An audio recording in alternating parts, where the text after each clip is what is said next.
All right, so here, let me do this and then push this closer. Does that work? All right, I think that works. So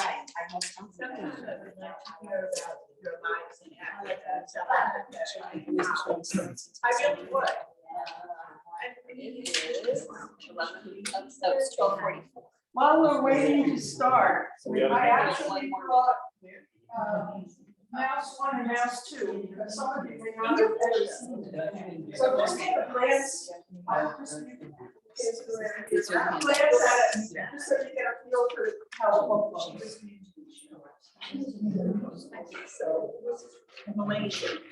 All right, it's officially 12:45. Okay. Shabbat Shalom, good afternoon, everybody. Okay. Shabbat Shalom and good afternoon. I know we all know Shoshana Harris. We know her and we love her. Shoshana is a wonderful member of Beth Israel's Lifelong Learning Committee. I'm not sure that you all know that. Constantly coming up with creative ideas. And in addition to that, she's on the Social Action Committee. And then she belongs, is Shoshana in the room? There you are. She belongs to this wonderful organization called One Park Heights, where she works very hard with the Black and the Jewish community to bring about the feeling of one community and with understanding and tolerance for one another. And as I understand, this program was born out of that work that you do, correct? You presented to them? Well, actually, it was born out of the another organization that I participated called Northwest Neighbors Connecting. Northwest Neighbors Connecting is kind of a subgroup of Chai. And there within NNC is a group called Diversity Dialogue, which is made up of about 50% African-American people and 50% Jewish. And you can imagine we have some pretty emotional programming. When there was an uprising in Baltimore, we really talked about that a lot. We've talked about the Holocaust, and we've talked about Juneteenth, and we kind of alternate between our groups so we can learn from each other. And I personally have learned so much. So I did give a similar presentation to the Diversity Dialogue group and also to my Chavurah.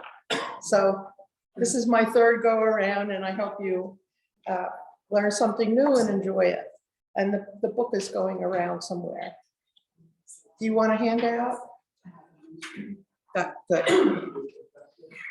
So this is the official welcome to Kiddush Conversations. And today I will talk about the book called Mouse and its author, Art Spiegelman, as well as the controversy surrounding the book. So how many of you, just with a show of hands, as youngsters, read the book, or maybe while you were attending Hebrew school? Just raise your hand. One person, two people. How many of you have never heard of Mouse until now? Wow, okay. Well, I am probably in that group of people that had never heard of Mouse because I grew up in a very assimilated home. I never went to Hebrew school.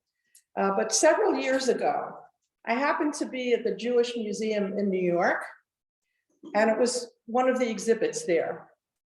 So I walked through the exhibit and found it very, very interesting and thought-provoking.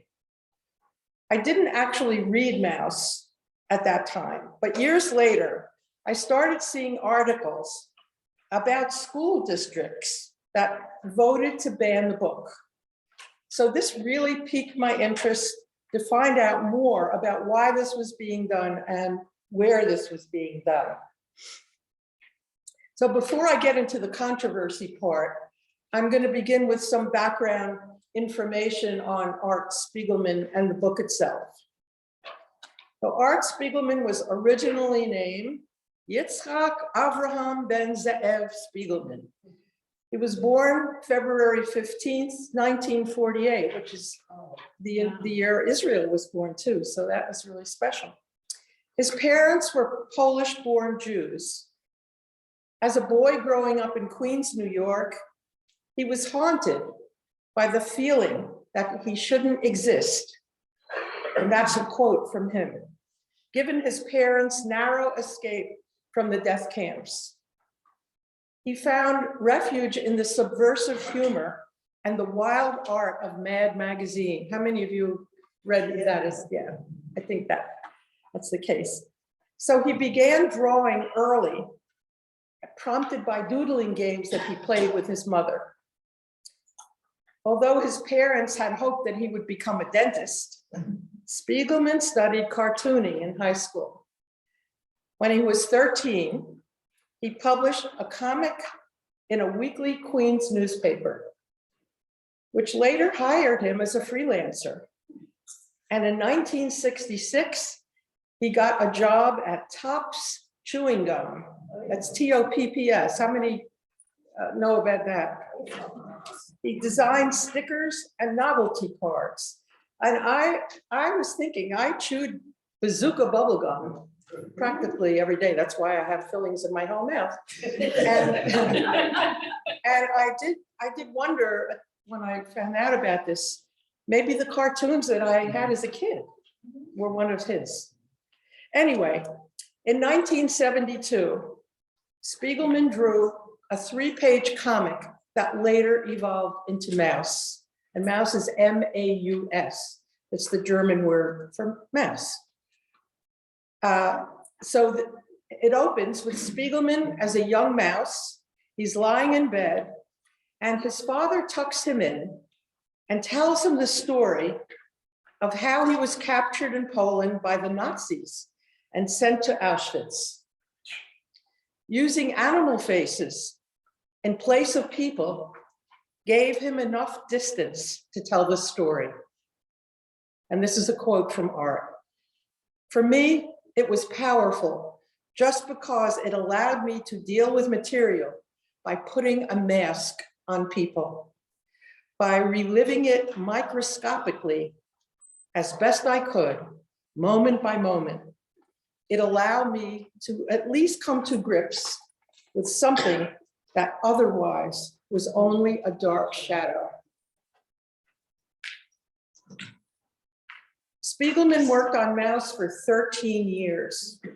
It swelled to over 300 pages and recounts the story of how his father and mother, Vladek, the father, and Anya, the mother, survived unimaginable horrors in a Nazi concentration camp.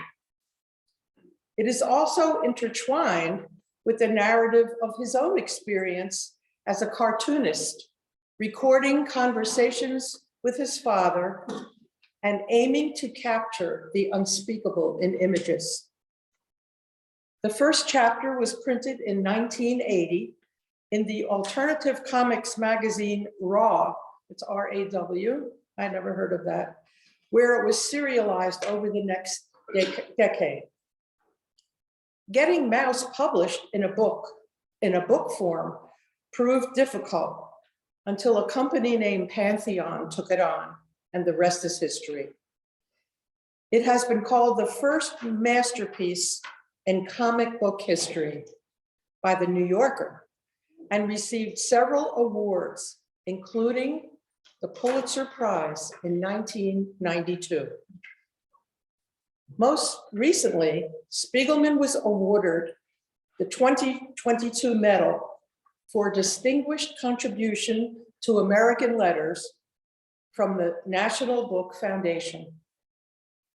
Not surprisingly, Maus successfully established comics as an important feature of contemporary culture and historical representation.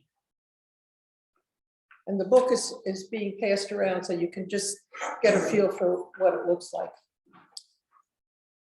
As an aside, I want to clarify that Maus is considered a graphic novel and is a format rather than a genre.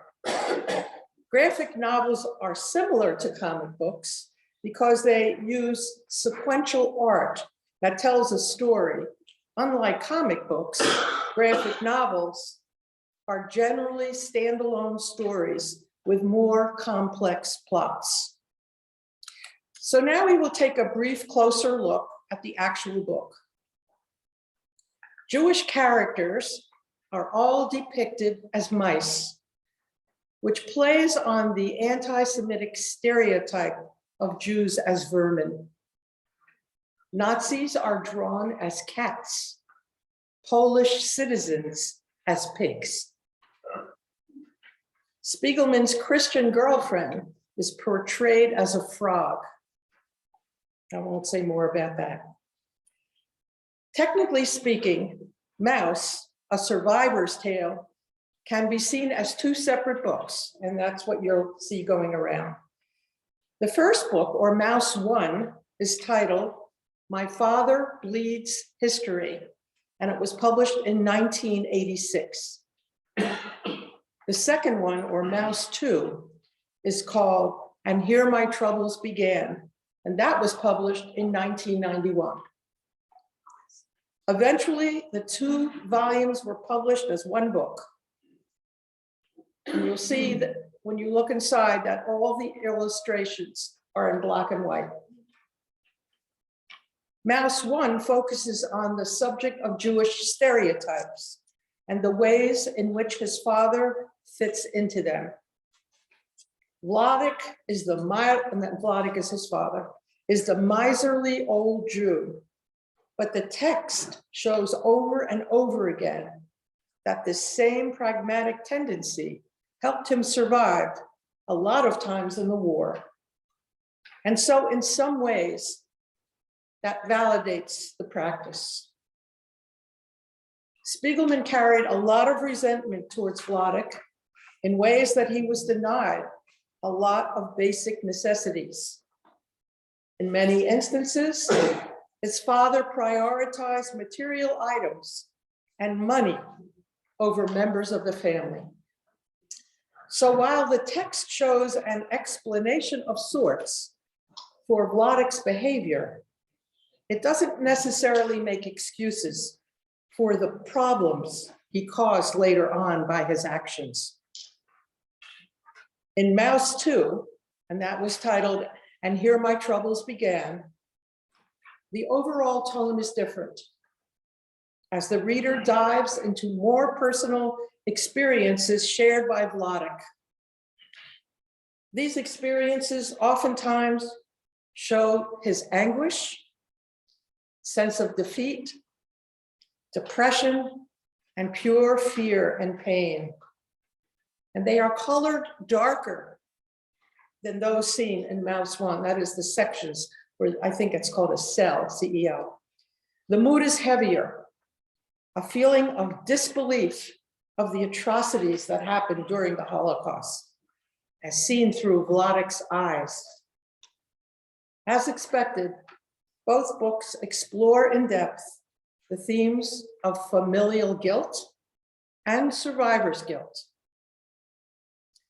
So why has a book that is heralded as one of the greatest graphic novels of all time created so much controversy? In January of 2022, Maus was banned and removed by the McMinn County School Board in Tennessee from its 8th grade curriculum.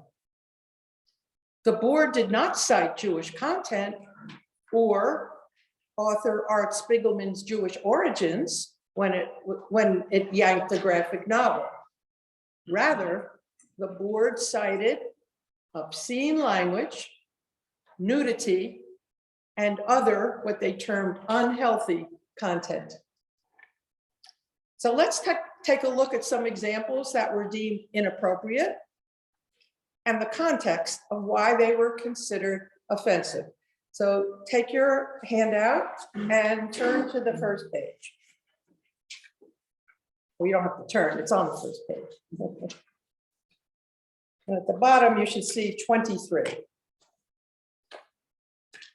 And I put an arrow over specifically the page that was deemed inoffensive.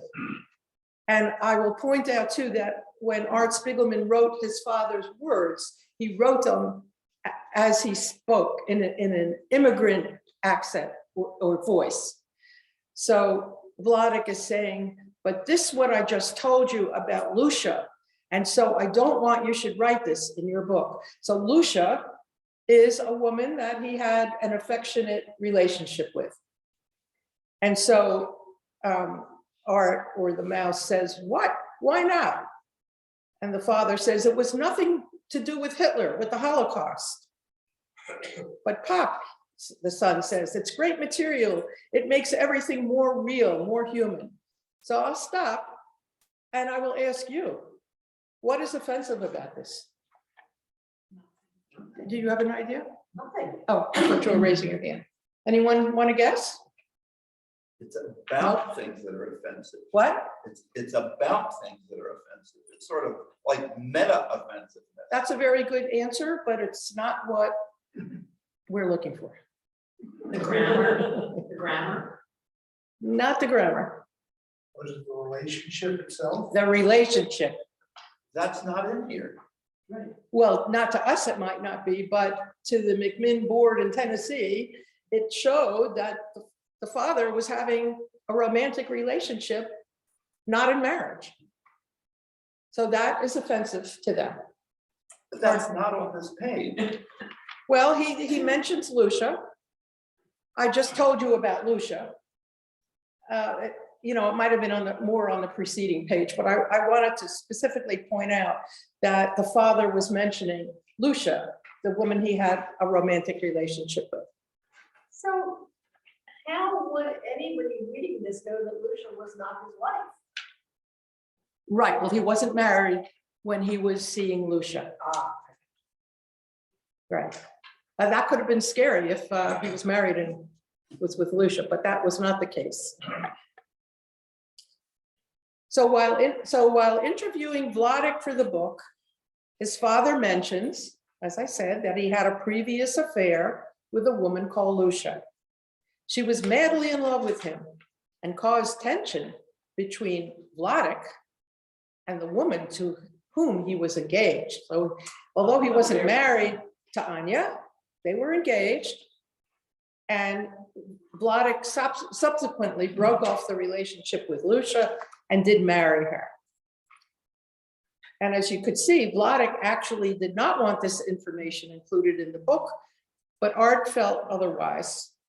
It became controversial because even though the affair did not continue once Vladik and Anya were officially engaged, it depicted a relationship that took place, quote, outside of marriage. So now let's look at the second example. And at the bottom, that's on the next page. And on the bottom, you should see page 159. It was actually the last page of the first volume. Spiegelman asks Vladik where his mother's diaries are to give him some idea of what she went through while they were apart during part of the war. So what do you see that happens? Can you tell by this little blurb?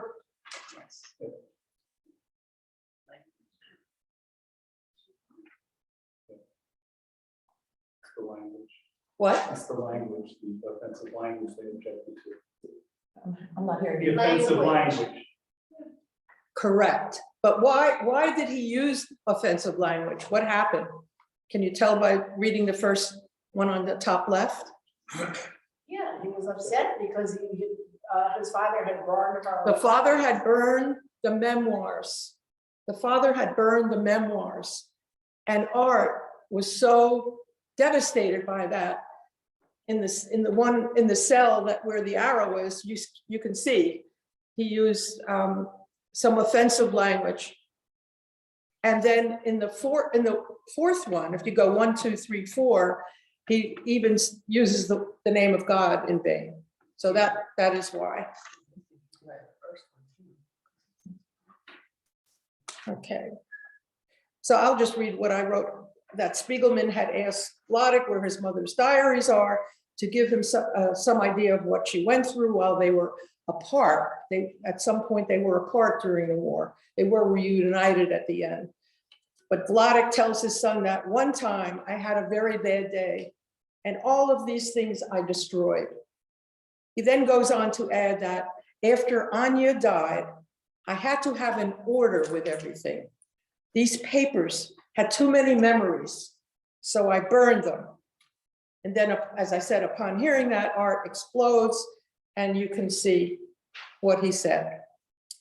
The third so-called offensive page. Now, this is going to be hard to talk about. I just want to warn you. The third is in the 5th chapter of the 1st volume. And if anyone has, if you have it circulating, you can look at it, you'll see it's almost like its own insert.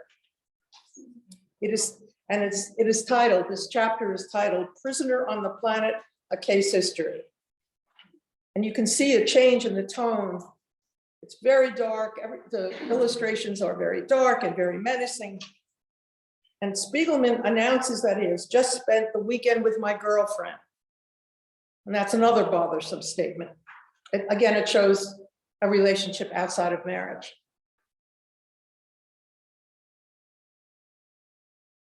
He is late in getting home. And when he does, he learns that his mother has committed suicide by slashing her wrists while in the bathtub. Now, if you look to the right of that arrow, do you see what would be offensive besides the illicit relationship? I didn't see it. I had to actually call the library because I didn't see it. It is so small. Most kids would probably gloss right over it. But of course, you know, McMinn County found a way to highlight it. Do you know what it is? Yeah, she's naked. What? She's naked. You can see her. She's breast. naked and you can see her breast. But as I said, it's hard to even see that. Her left breast is showing. So I want to digress for a moment and talk about Anya's suicide. That took place in May of 1968. So this was after she had gotten to New York and supposedly everything was pretty okay. There is speculation that she despaired that she could never measure up to Vladik's original girlfriend, Lucia. That's one of the reasons. But I believe there may be a more logical explanation. It was known that she suffered from postpartum depression after the birth of Art's brother, and his name was Richaud. It's R-I-C-H-I-E-U, Richaud. He was born in 1937. Even though Anya was able to survive the Holocaust, I think she never got over the death of her son, Richaud, at age 6. Richaud died tragically in 1943 when his aunt Tosha poisoned him and her children, then committed suicide to prevent all of them from being captured by Nazi soldiers. This was a tragedy that no mother should ever experience. We will now look at some reactions to the banning of mouse and difficult conversations that ensued. In May of 2020, local Jewish and other faith-based organizations responded to the banning by organizing a nationwide Zoom interview with the author. The webinar was offered free to the public and offered an opportunity to hear Spiegelman's thoughts on the banning of his books, along with his views on the increased number of book challenges nationwide. I'll just read a few of Spiegelman's comments. Spiegelman stated that he knows and agrees there is some foul language in the book, but he says they weren't bad enough to be censored on television. And that is true. When you turn television on, you hear all kinds of profanity. He also stated that he took offense to the drawing of his dead mother being referred to as a nude woman. He also shared that even he was initially suspicious of Mouse being taught in school, but that he has come to understand that children are very open to being educated and learning the reality of these kinds of topics. And I just recently learned that a friend of mine, Rita Plout, who I'm sure you know, she's a teacher at Krieger Schechter Day School. She happened to be substituting, and what was being taught at that moment? Mouse. Now, these were 8th grade kids at Krieger Schechter. So Spiegelman then added a very profound statement, quote, "The past is never dead. The past is present. It's made very visible in comics. My household was a suburb of Auschwitz." Very powerful quote. It should be noted that this is not the first time Mouse has been the subject of controversy. Spiegelman said that he is alarmed by the number of school boards nationwide that are banning books and heated debates that take place over the teaching of race, slavery, and history. He sees a growing polarization in our country of books exploring racial and social issues and how they are drawing fire in different parts of the US. For example, in Texas, a state representative issued a list of books that might elicit, quote, discomfort, guilt, and anguish.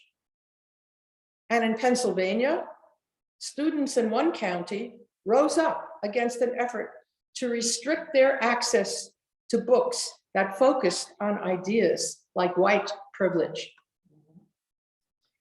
When you think about the book and how Spiegelman invented the graphic format to tell his family's story, it is quite a feat.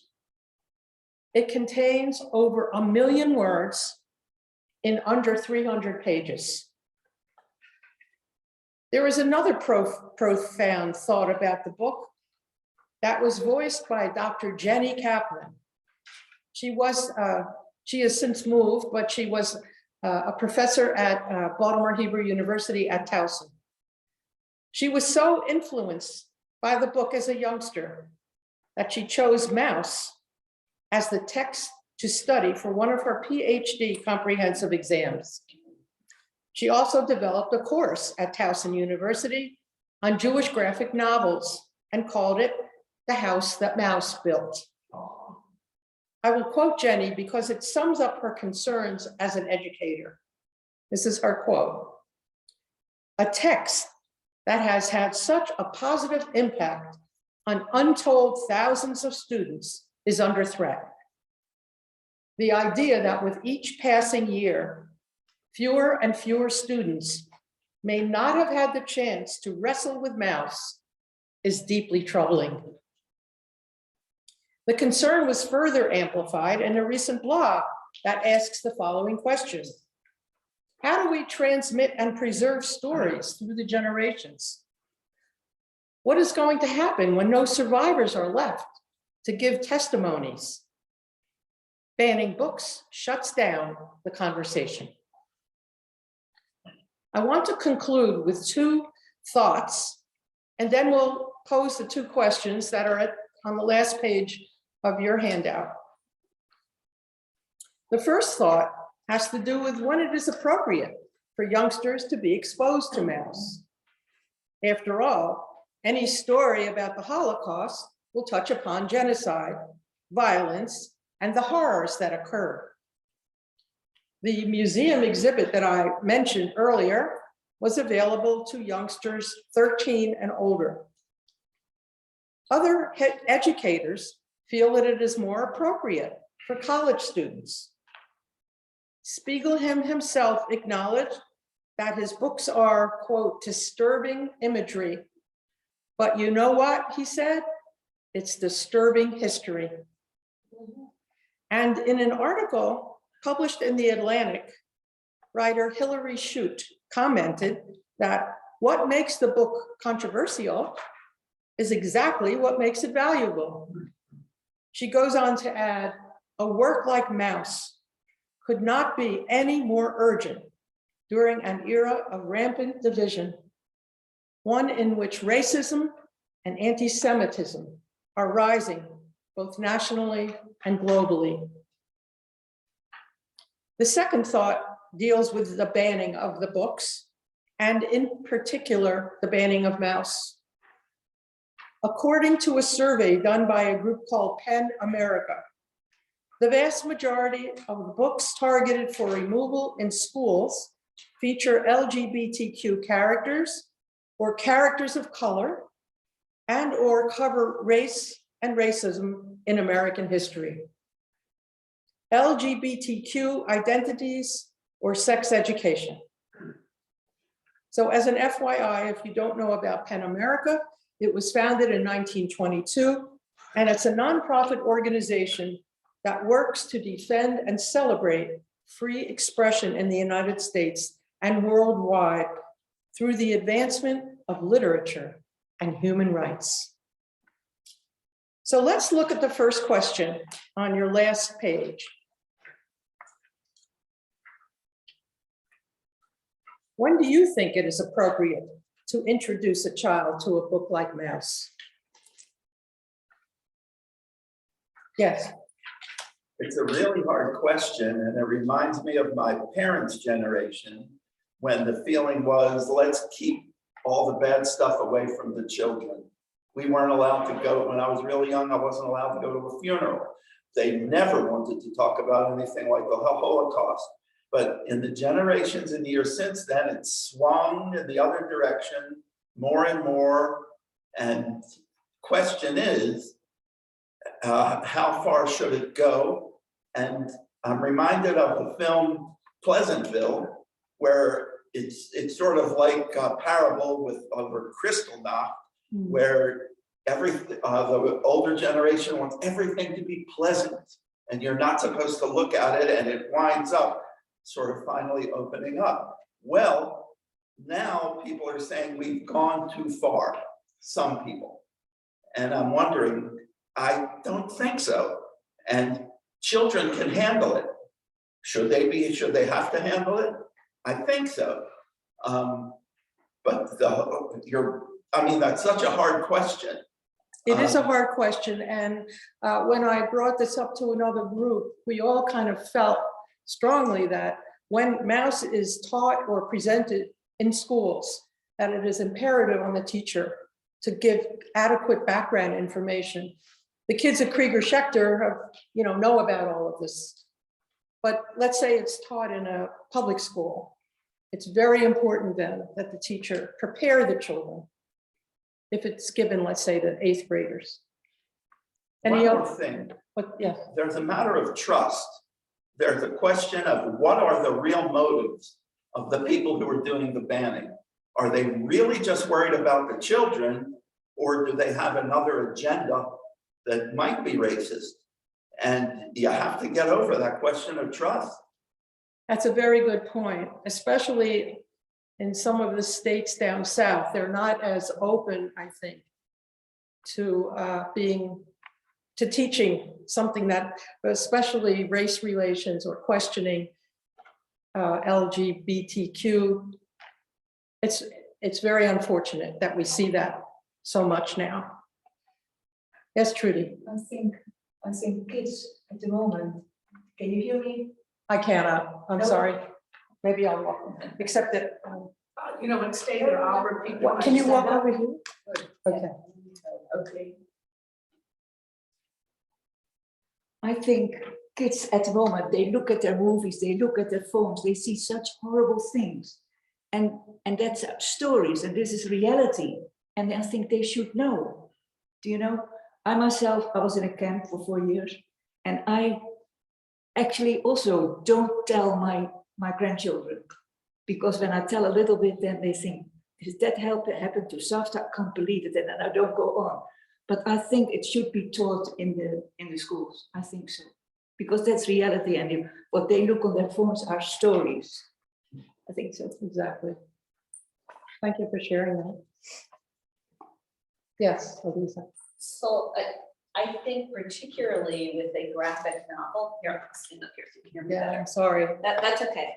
I think given Mouse's format as a graphic novel, and the graphic novels have become so popular these days, that it is appropriate to start teaching our young teenagers, because they're exposed to all sorts of other very dry history. Mhm. And this is a much more compelling way, I think, for them to learn some facts, and to learn it because it's a personalization. It's much more real. It's like reading, reading historical fiction versus reading a history book. Not that this is fiction, but if you can learn the history through that kind of mode, and personalized experiences, it gives I think a much more impactful representation that will stick with you longer, because you can see actual people in it. And I do think also because our kids are exposed to so much at such a young age, that maybe 20 years ago you wouldn't read this until you were in college, but because of what they're exposed to now, I think it does make sense to start reading it younger. And also, we're further away from the Holocaust. Perhaps 20 years ago, when we were still a little bit closer, it would have been too painful to talk so candidly as Art Spiegelman did. Yes. One of the challenges is, and you alluded to this, is that you need the background, and there are a lot of schools that are not providing Holocaust education. And without that, in partnership with this book, I think it would be really difficult to teach it. Yes. So perhaps schools that are more advanced in their thinking could have Holocaust education be part of their history Absolutely. curriculum, and this could be part of their English curriculum or something like that. And there may be some schools that are doing that. In Maryland, the Jewish Museum has a Holocaust education seminar for educators in the summer. But I'm not aware at this point, at least in the public schools in Maryland, how many school systems are including it in their curriculum. When my kids were in high school, which is now a long time ago, but they went to Owings Mills High School right in our backyard, there was an elective class that taught Holocaust education, and Josh took that class, but it was not part of the curriculum for the rest of for It would be everyone. interesting to check and see how many school districts in our country have a Holocaust unit. I have no idea.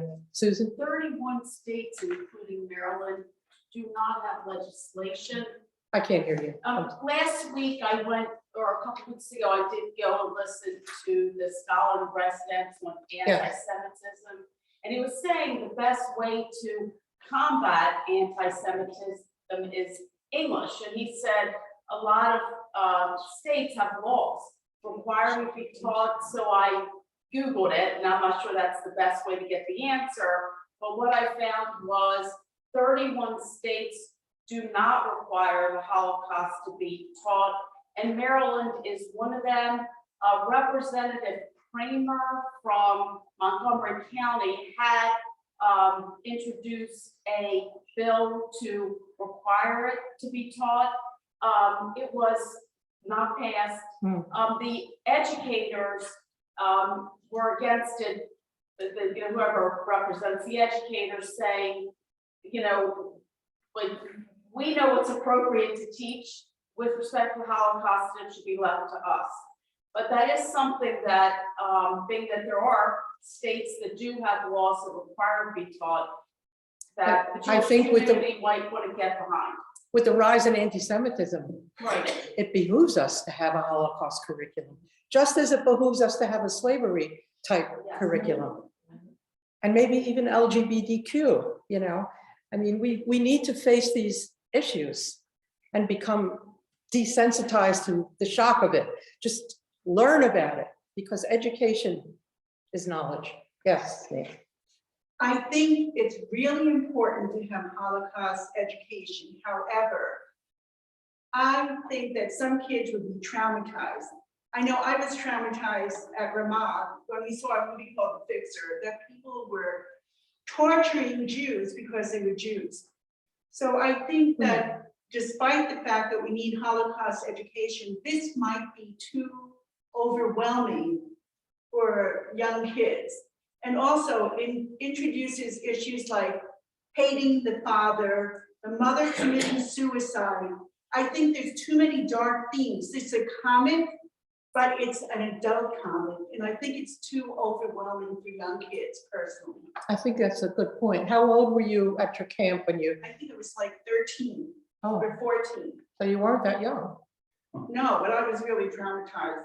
And also in my youth group, we saw videos of the Holocaust and I was really traumatized. I mean, to know that people would hate my race because I'm Jewish and eliminate us, it's really overwhelming for a young kid. Well, that brings up a point But it's true. that there may be in any given class, there may be some kids that are extremely sensitive. So how do we deal with, this is a rhetorical question. How do we deal with that? If the whole class is going to be having a Holocaust unit? I don't know the answer. Yes? Well, it requires support, and a lot of communities don't have that support. But it begs your original question, when?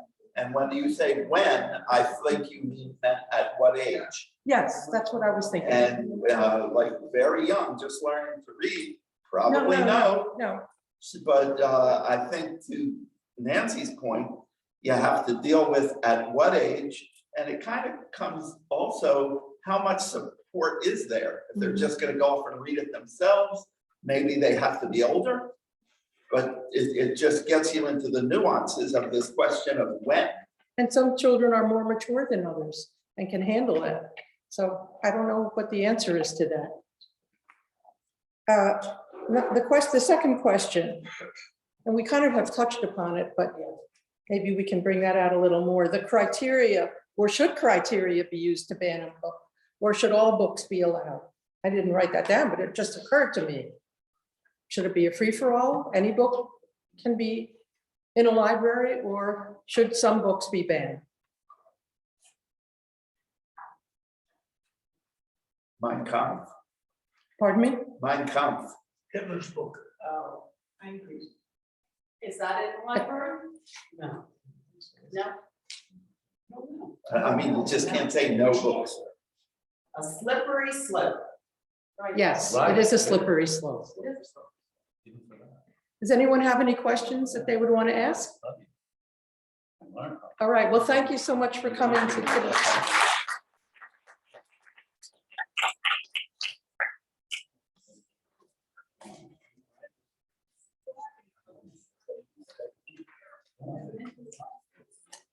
I do have a question that I forgot to ask before.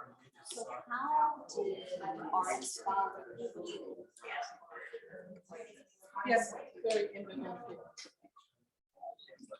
But he didn't outright.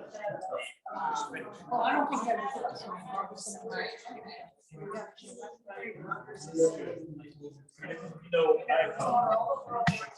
Thank you to everyone who joined us on Zoom. We're going to shut it off now.